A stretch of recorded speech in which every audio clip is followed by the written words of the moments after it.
Hey, what's up? It's Mary from the Jake and Mary Show. I wanted to dedicate this video to Shane Dawson on what pisses me off.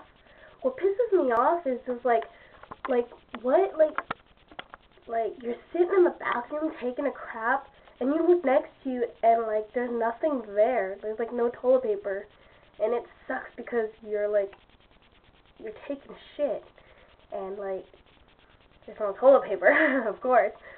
But next, I don't know, you're sitting there, and then you just look next to you, and then there's an empty little brown thing. You're like, oh, I'm fucked. And so, yeah, that's what pisses me off.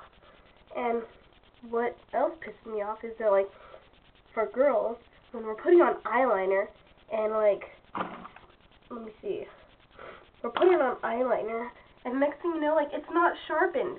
We need a sharpener.